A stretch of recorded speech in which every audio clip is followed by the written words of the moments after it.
Okay, hi everyone, welcome back. We're up to another MMI situational scenario. This one is very similar to the one that we did previously on the patient that is refusing treatment. This is about a family conflict. So it goes along the lines of your grandfather has been diagnosed with cancer. He's 70 years old and he's refusing treatment, or he's refusing surgery.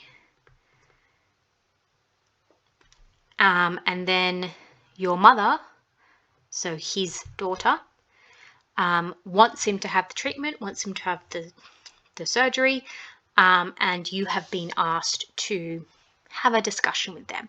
The difference between this one and the other one is that you are not a doctor in this situation. You're just a person. You're just a grandkid. You're just a grandchild, and let's assume that you're not medically trained. You're just a grandchild, but you're not a doctor or a nurse or any allied health. You're just living your life. So what do? As always, you're going to get sick of me saying it. Step 1, gather information. That's the most important thing we want to do. We want to gather information by asking questions. So again, like with the other one, we want to start with the basics. Why don't you want to have treatment? Talk to me. Ask why. And again, figure out why. Maybe they don't trust the medical system. Maybe they don't trust the treatment. Maybe they're 70 years old and they don't want to spend, all their time in a hospital. They want to go off and they'd rather spend the rest of their life traveling around the world and not being tied to a hospital bed having chemotherapy. Maybe they're scared of surgery. Maybe they had a bad surgery when they were a child. Maybe their wife or their mother or their brother had a bad experience. There are lots and lots of different reasons why a person refuses treatment, and we need to understand why. So why are they refusing treatment? And I think it's very good in an interview to actually outline what questions you would ask. So start with the open questions. I'm here to support you. We're all here because we love you. We're not here this isn't like an intervention. We just want to have an open discussion. So can you tell me why you don't want treatment? Tell me in your own words and let them talk. Don't keep jumping in and trying to ask more questions. Just let them get their story out alone. So that's the first thing, why they're refusing treatment. Now, in the other situation, we had a second question, which was, do they have the capacity to refuse treatment? Can they refuse their own medical treatment, or does somebody else make their own medical decisions?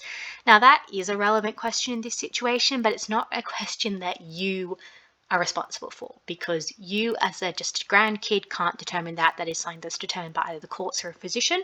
And so that's something that a doctor would be asking. It's not something that you would be asking. So you could say, something to the effect of, it would be important to determine if they have capacity, but that's not my job. My job is to be a supporting grandchild.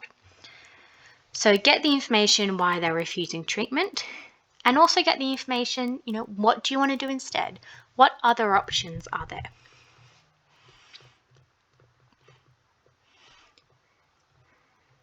Because I promise you that this person has thought a lot longer and a lot harder about their own treatment than you would have as the grandchild.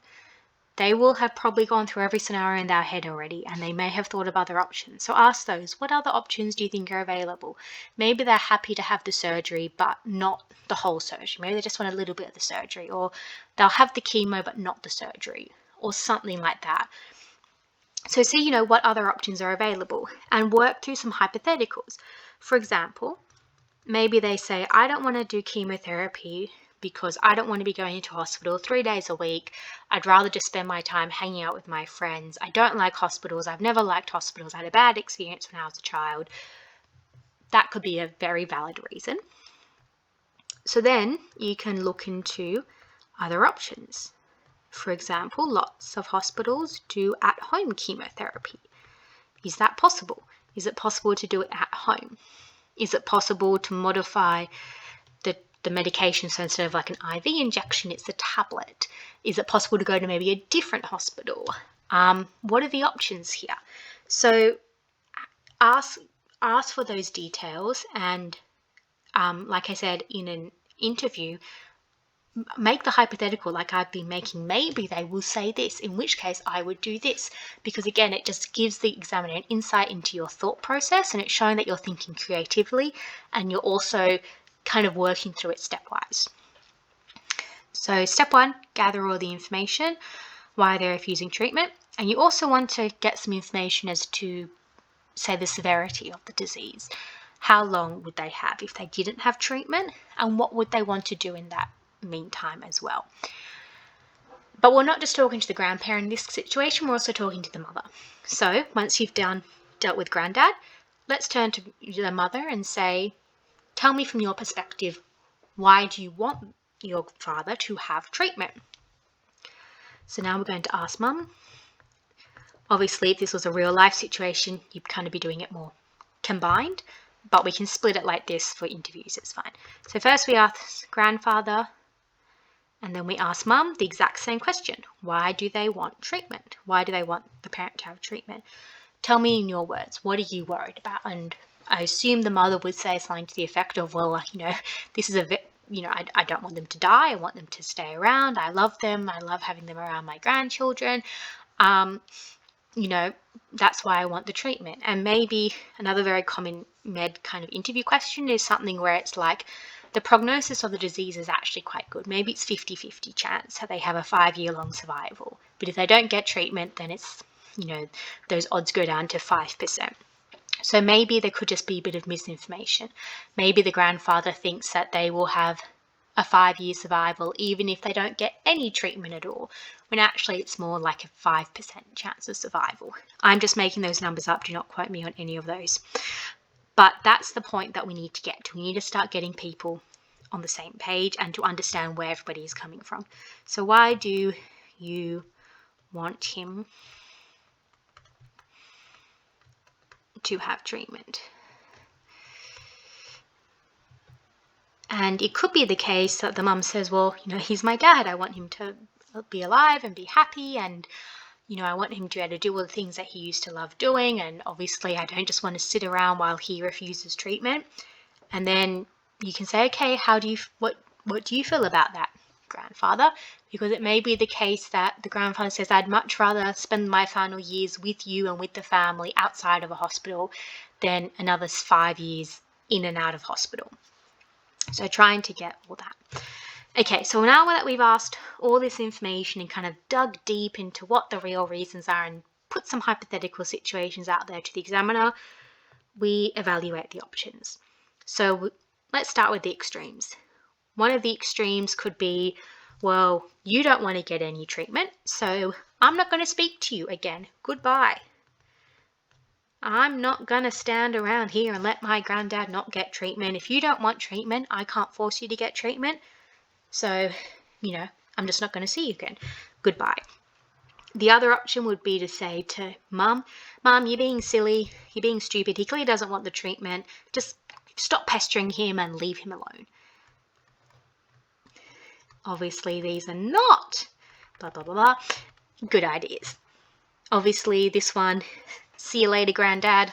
If you're not going to look after yourself, I'm not going to care about you anymore. I don't have to go into the reasons why that's a bad response. And of course, the other one, getting angry at mum, also not productive. So again, we want to fall somewhere in the middle. And the thing that we'd want to do is kind of, get together a bit of a list or a bit of questions about the treatment from granddad and from mum. List of questions, options, brainstorm a few ideas, and then we should all go to the doctor together as a family and discuss this as a family.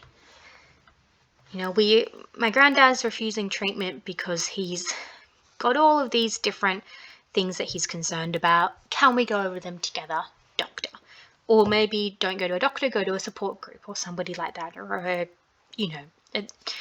an occupational therapist or another allied health member. But whatever the outcome, we always want to give support. So I would end by saying, whatever the outcome, I acknowledge that this is going to be my granddad's decision and only his decision, assuming he is competent and has capacity. If he is competent, has capacity, this is his decision only. And I will support him in whatever decision he makes. So if he wants to get treatment, I will support him. I'll be by his bedside. I will go in and I will watch the football with him in hospital. If he doesn't want to have treatment, then I will also support that, and I will bring my family along with me. So to sum up, this situation, similar to the other one, but in this case you are a person, you're a grandkid, you're not a doctor. Step 1, gather information, ask questions to all the people in the room. A big mistake with this MMI is that people forget about the mother. They only ask for the granddad's opinion, and obviously at the end of the day it's going to be his decision because it's his medical treatment, but you need to ask about the mother as well, because otherwise you just kind of forget about one half of the equation. So get the information, try and get them on the same page, outline all your options, and then come to a solution, which could be, let's go to the doctor together and get some of these questions answered. And finally, as always, provide support. If you take nothing from these videos, the thing you should take is that you should always provide support no matter what the outcome is. And I'll see you in the next video.